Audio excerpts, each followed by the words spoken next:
Hello, Swamp Fox, and welcome to the October 2025 edition of Fox Chatter. This month's episode will feature a lot of guest speakers. Lieutenant Colonel Phillips is going to provide an update on our drill lodging program. We'll also introduce two new members of the wing leadership team, Colonel Jim Roth as the new Mission Support Group Commander and Lieutenant Colonel Brian Doyle as the Deputy Commander for Sustainment. We'll also have an extended segment with Chief Bowen, where he's going to highlight a couple of members from our student flight. And thanks for everyone's effort during the September Super Drill. It was a challenging time with our lack of resources, but everyone showed up with a good attitude, and we moved forward on taking care of a lot of TFAT and RAT training events. We're going to continue to focus on training and readiness throughout this year, but we need each of you to continue to work on accomplishing all of your individual training requirements. This is the first drill in this fiscal year, which begins on 1 October. The fiscal year closeout is always a difficult time as we settle our accounts and we spend our last remaining pennies. The start of a new year is also challenging. So often we don't have an approved budget from Congress, which puts us into a continual resolution or a CR. This provides us some funds to get the mission done, but it doesn't give us our full budget that we are expecting. So this translates directly to you as airmen, since we're only given small chunks of resources. That allows us to pay for your drills and your days. So thank you for your patience. A special thanks to our finance team that has worked countless hours to close out the fiscal year and get us set up to start the new one. So with this new year also comes a couple of other challenges. We're no longer going to receive days in the traditional way that we have in the past. Days are now going to be managed at a dollar level. So that's going to require us to do more budgeting and management. We need everyone to be more proactive in planning your days in advance and ensuring you have approved orders before you begin any periods of service. There are a couple of special events that are going to occur over this drill. First of all, CGOs are strongly encouraged to attend a Special Flight Commanders course, which will be held all day on Saturday. This course is designed to provide some force development to our younger CGOs and prepare them for taking on more responsibility as we continue to strive to push actions down to lower levels.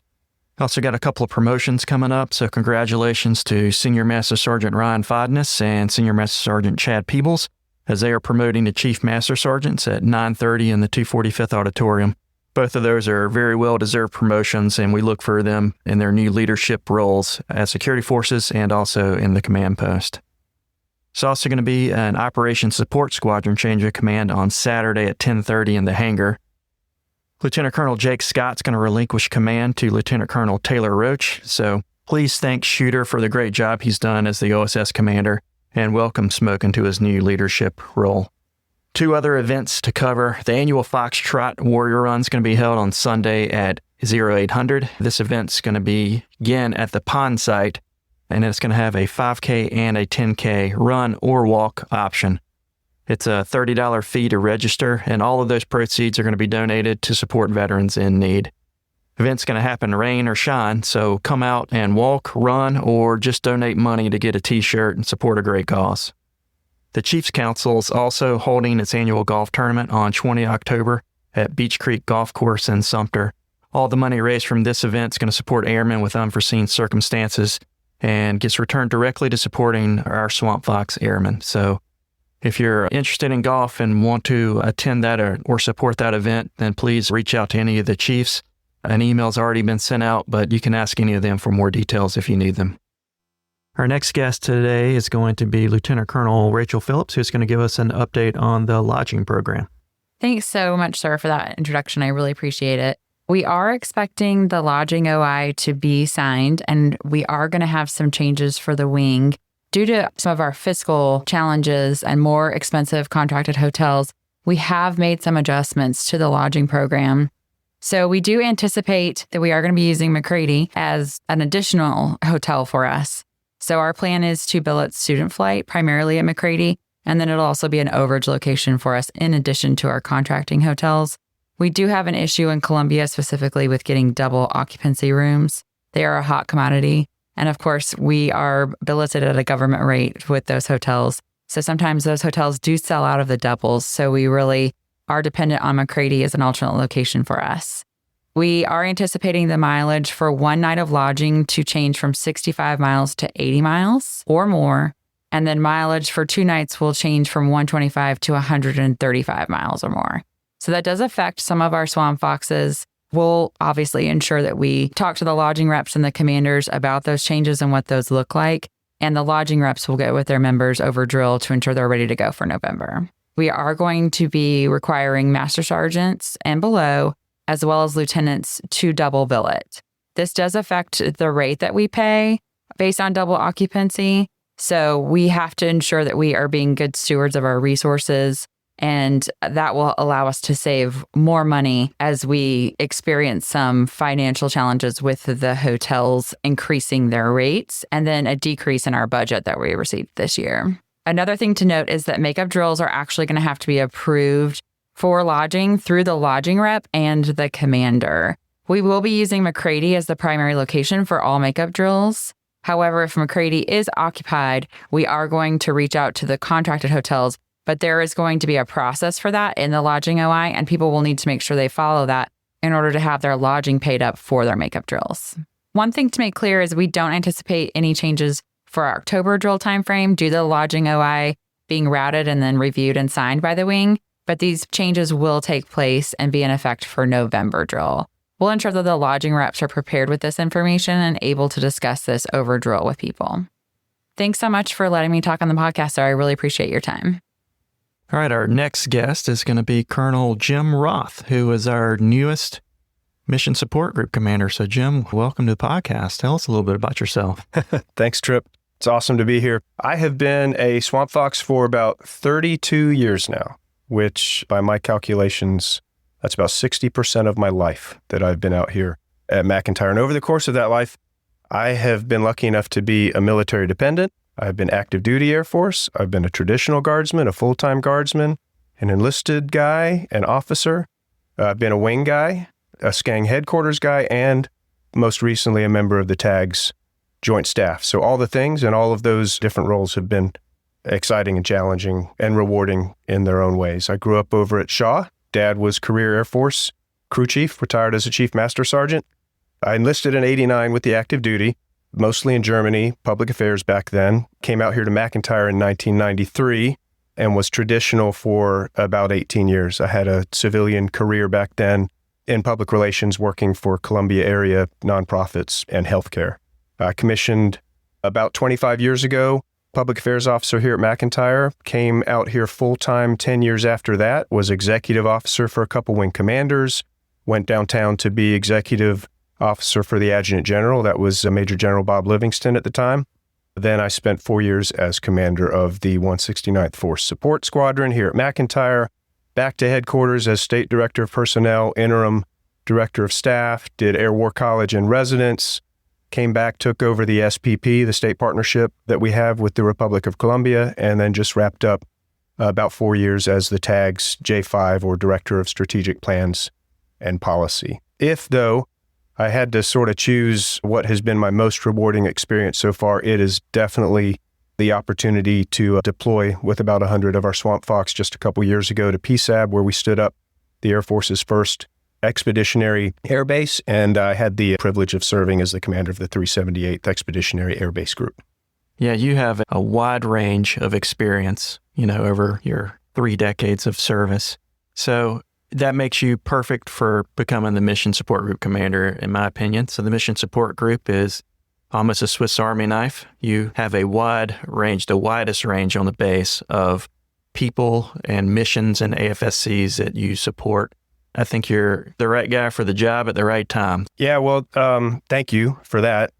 The Mission Support Group, like you said, they are an extraordinary team of teams. They're super diverse, they're super complex, they're super impactful. Like I said during the change of command ceremony just a few weeks ago, the members of this team are inarguably the backbone of this wing, the lifeblood, the beating heart, the spleen. I don't know, insert the vital organ of your choice, maybe not the spleen. I'm not sure what the spleen does exactly, but I do know that without the Mission Support Group, it doesn't take long for the whole operation to come to a screeching halt. The lights go out, the whole thing starts to come undone. The mission literally depends on them. And that's the things they build, the things they fix, the things they move, the things they protect, the things they connect, the way they care for our Swamp Fox and their families, quite literally from cradle to grave. They're highly professional, truly consequential, important people doing important work at an important time. Some would say, and I'm one of them, there's never been a more important time to be doing the kind of work that they are doing. They're ready, they're resilient, they're absolutely indispensable, and I'm just excited to be joining the team.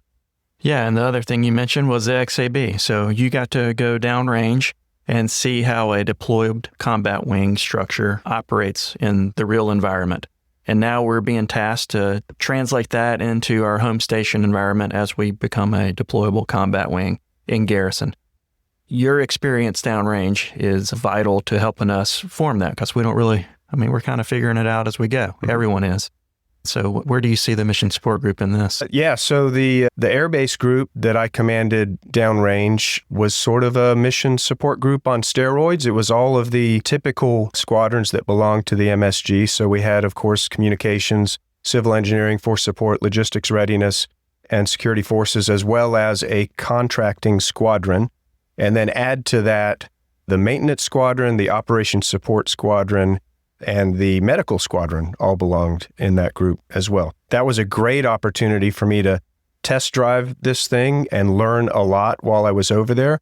We're now kind of taking it to another level, obviously, here at home. There's a lot of change going on right now. It can be very stressful. There's a lot of uncertainty. And like you said, we're kind of figuring it out as we go. I would assure the members of the mission support group that it is not my intent. There can be, I guess, an expectation or maybe even a little bit of apprehension when it comes to new leadership and change. And it is certainly not my intent to come in the door and begin making broad, sweeping, dramatic changes just for the sake of change. As we've already both said, there's certainly enough of that going on in the world that we live and operate in right now. This is a great team. They're doing great work. My predecessor, Colonel Craig Hummel, is an outstanding leader. The lineup of squadron commanders and senior enlisted leaders that I have inherited are absolutely superb. The group's in fighting shape. So I am focused for the time being on just learning as much as I can, as fast as I can. I'm drinking from at least 5, maybe 6 different fire hoses all at the same time. And just like I said, learning as much as I can from the experts on the team. Any changes that come from me that I end up making will certainly be down the road. They'll be based on the needs of the team, on the needs of the organization, and probably only at the margins as we go through this transition.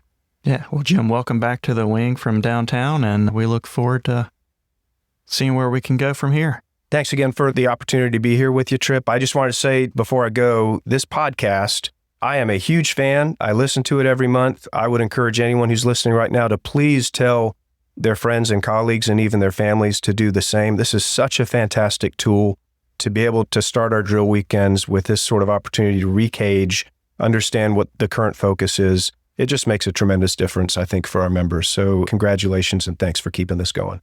Thanks, Jim. Thank you. All right, our next guest is Lieutenant Colonel Brian Doyle, who's coming in to be our Deputy Commander of Sustainment. So, Brian, welcome to the podcast, and tell us a little bit about yourself. Well, I'm happy to be here with everybody.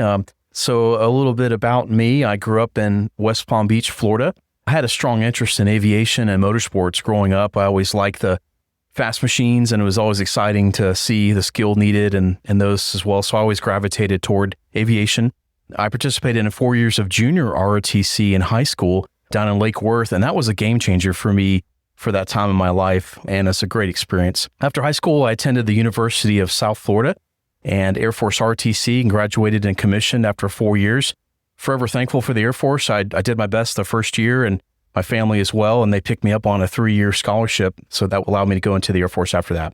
For my career, I entered into active Air Force aircraft maintenance field in 2000 and had the chance to lead maintenance operations in various leadership roles on the F-16, the F-15, and the F-22 Raptor aircraft over a couple different bases. I joined the South Carolina Air National Guard in 2007 as a DSG, and I worked in the civilian sector in Target for logistics. In 2009, I had the chance to be an Air Force ROTC instructor for about 2 years, which is a very fulfilling assignment as you're having a positive impact on young people. From 2011 to now, I had the chance to work in the maintenance group here at McIntyre in the roles of maintenance operations, aircraft maintenance squadron, and as a deputy group commander. In 2020 to 21, I worked up at the ANG Readiness Center at Andrews in the NGB A4M V section. I was a branch chief And so what those folks do is they help sustain the entire fleets of all the fighters. So all the Guard F-15s, F-16s, F-22s, F-35s, A-10s, and some other aircraft as well. I was recently promoted as the Deputy Commander for Sustainment at the Fighter Wing, or DCOM-S, which has traditionally been the Maintenance Group Commander job. So you got a great background in aircraft maintenance and then also logistics in the civilian world. So you put those together and that becomes a Deputy Commander for Sustainment, which is a new concept, a new job. We don't really know what that's going to entail. We're kind of figuring out as we go. But what are your thoughts on what this job is and what you're going to do? I did see the Air Force in a couple different structures in the past. I've seen it where it was a logistics group, and I've also been part of the fighter squadron as a maintenance person. And so in that older structure, I saw the logistics group looked at all the logistics across the base, not just in aircraft maintenance only. That was an interesting look and it helped the wing manage its logistics across the board. Right now, we are trying to transition away from the traditional maintenance group job and the responsibilities. We don't want to create any extra risks or cause any issues, but at the same time, the structure is that now the DCOM-S looks at the whole wing. It's a deputy wing commander. And so you are looking at not just maintenance, but across the wing. This is where we're trying to figure this out, what this looks like. At the same time, like I mentioned earlier, we also need to be careful that we don't cause extra risks for the maintenance organization by pulling someone away so quickly at the 06 level. Looking at this, what we learned so far, I've talked to a lot of different folks about this. We have some awesome Swamp Foxes that deployed to XAB, Mike Adams, Jim Roth, and Torrance Barbour, and a lot of other folks that have seen sort of an XAB type structure and asked them what do they think about it. And of course, there was not a DCOM-S in their structure, but what they see is it's a collaboration. And if it's done right, what really is cool for those folks out there is you take someone that has a lot of experience and time in the logistics and the maintenance organizations, the job, the details, the culture of that, and you're bringing that to the command structure of the wing to help the wing commander and the other commanders run the wing.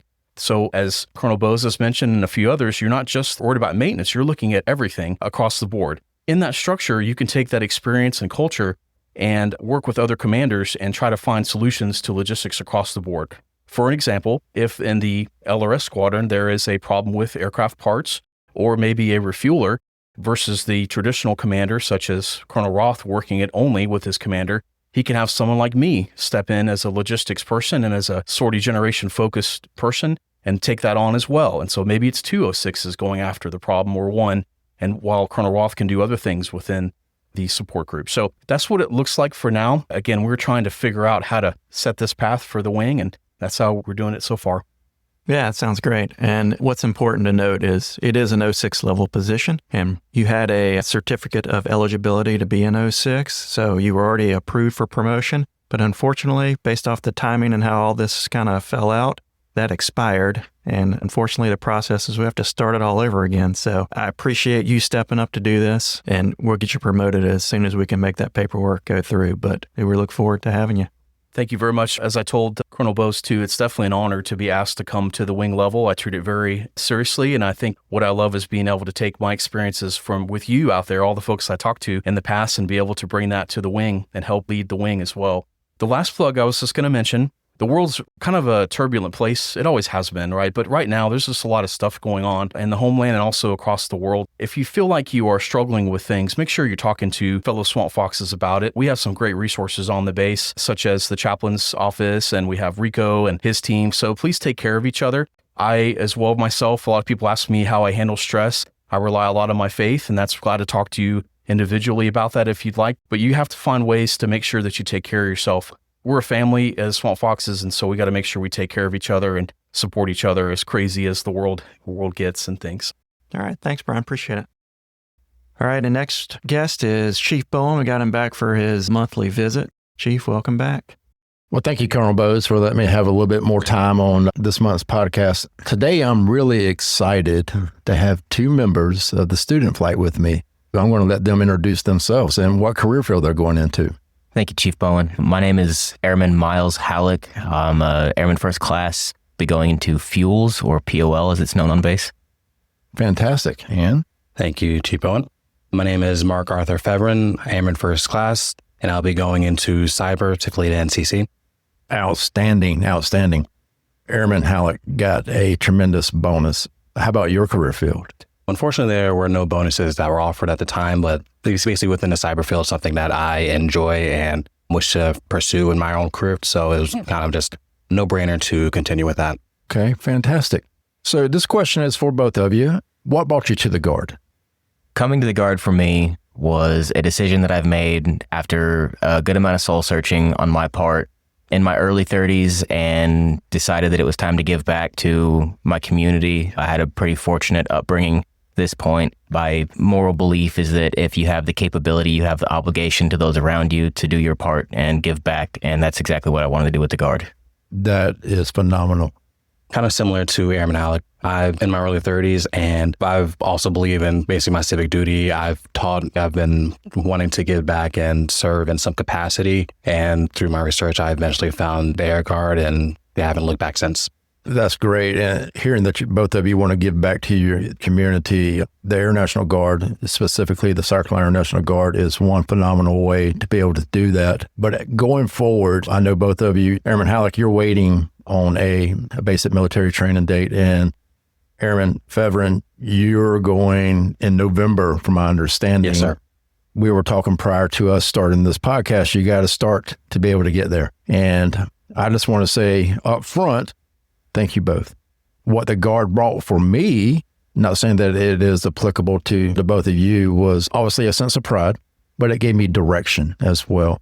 And I know Sergeant Coleman is the new student flight NCOIC. I think this is month number 2 for her. And I walk by sometimes when I see her leading the student flight through a series of face and movements and stuff, what you're going to see at basic training. So tell me a little bit about your experiences with the student flight so far. This is actually my second student flight drill as well, and I will have to agree that she's done a phenomenal job leading and taking over and transitioning into her role as the student flight cadre.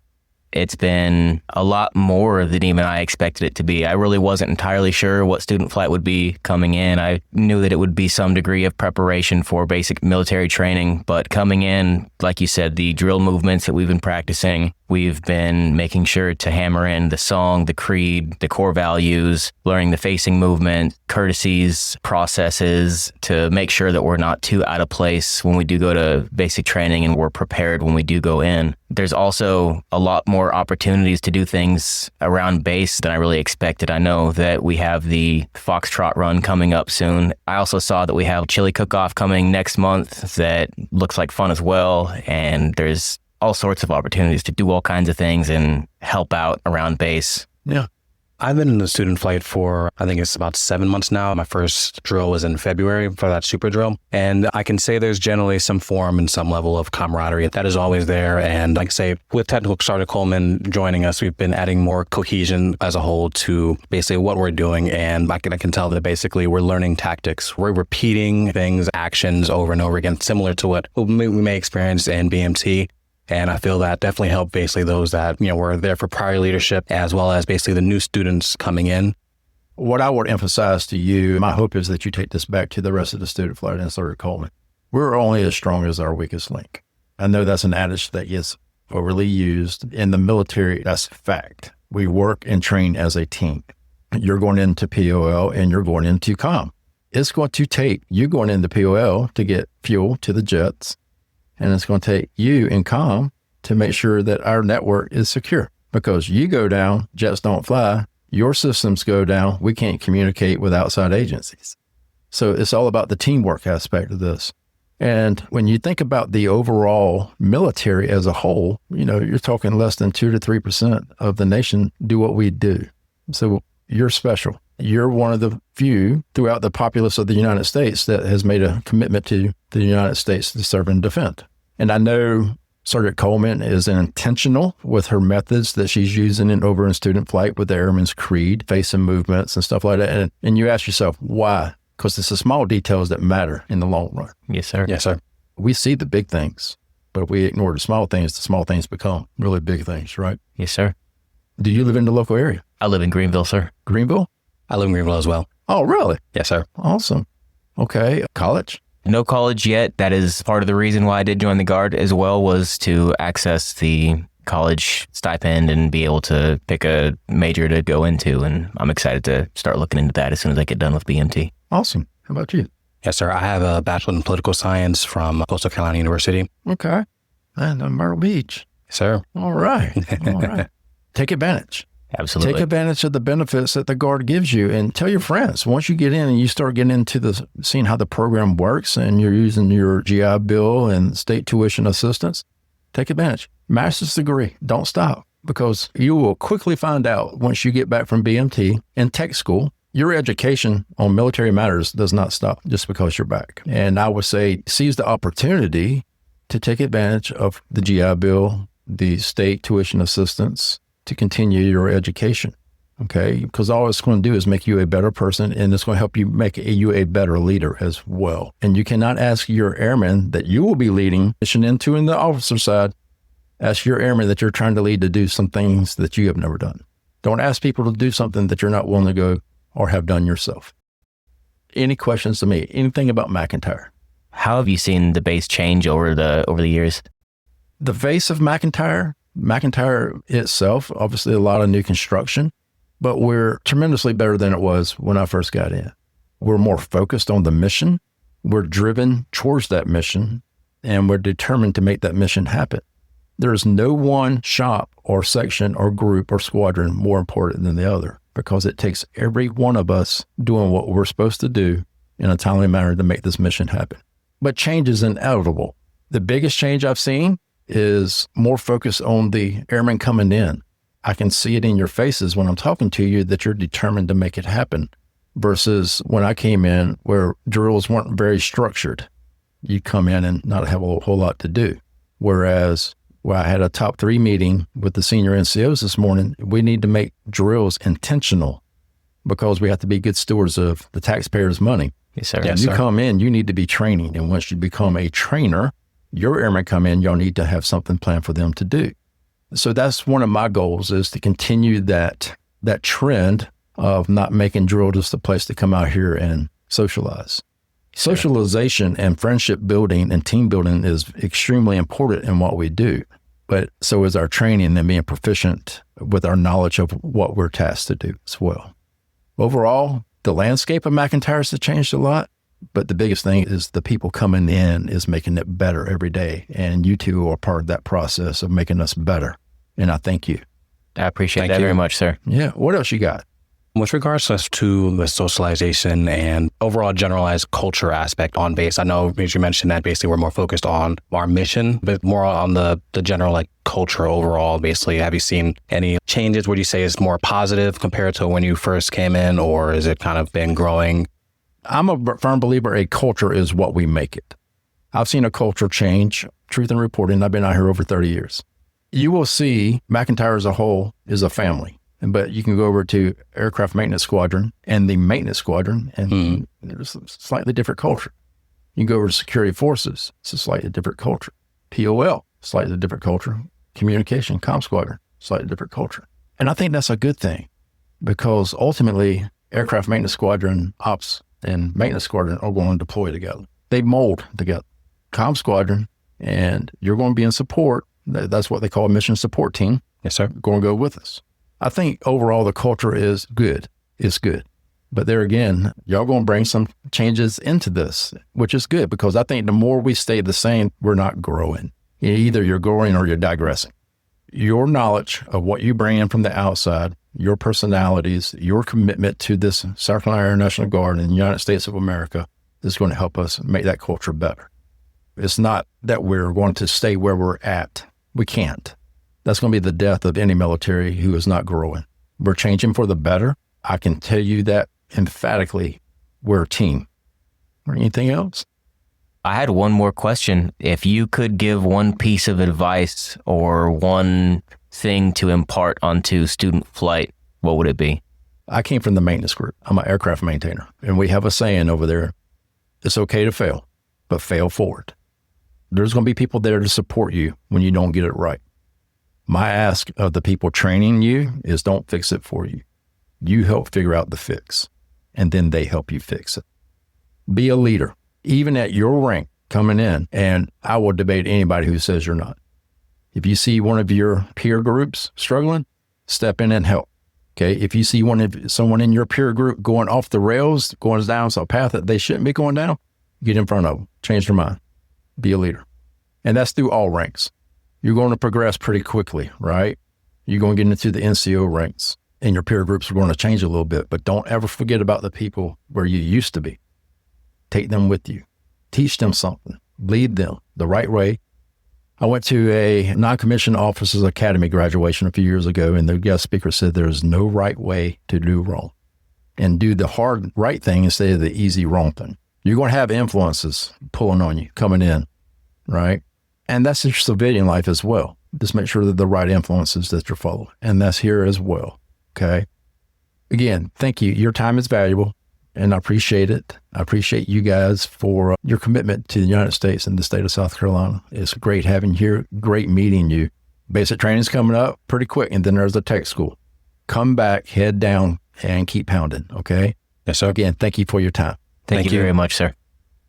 As we wrap up this month's episode, thank you to everyone for your service to our state and nation. We know there are a lot of changes that have been occurring, and we appreciate everyone helping to work to make our wing more mission ready and more effective. There are a couple of hot topics that have popped up in the past couple of weeks that we need to address. The first is there are changes coming to the annual fitness test. You've probably all seen the emails and all the social media posts about it. The new PT standards have been released, and they're going to go into effect with a diagnostic period beginning in March and official implementation of the program in October of 2026. There is too much to cover quickly without all of the details, but what you need to know is there is now going to be a 2-mile run, and now is the time to start preparing yourself for that. Fitness is a crucial aspect of military service, and a higher emphasis is being placed on it now. Please take the time to get yourself in shape and start preparing for this test, as it's going to start in March, and it's going to be a little bit different than what you're doing now. You're also going to have to do that test every 6 months. So get in shape and try to get ready for it. The other topic is going to be social media activity. So I sent an email to everyone with policy guidance from the Secretary of the Air Force and also from the South Carolina National Guard leadership. There's a lot to digest, but the highlight is you always represent the U.S. military and the South Carolina National Guard, and we need to maintain the trust of the American public, and we also need to protect ourselves from any posts that can be used against us. Please consider all of those aspects whenever you make any social media posts. Ensure you've read those policies and that you are complying with them. All right, finally, I once again ask you to complete the annual climate survey. So links and directions were emailed out, and supervisors should be able to assist you with locating the survey if you need their help. The timeline has been extended for an additional month just so we can get more responses. If we don't have enough responses, the system won't even generate a report, and therefore all of the responses that we've already received will have been wasted. We also just want to hear from everybody, so we value what you have to say, and we look forward to hearing what your thoughts are, so please take some time to complete this important survey. That's going to wrap up today's edition of Fox Chatter, so as always, please send in your questions and comments to our public affairs shop or send them directly to me. Thanks for listening, and have a great drill.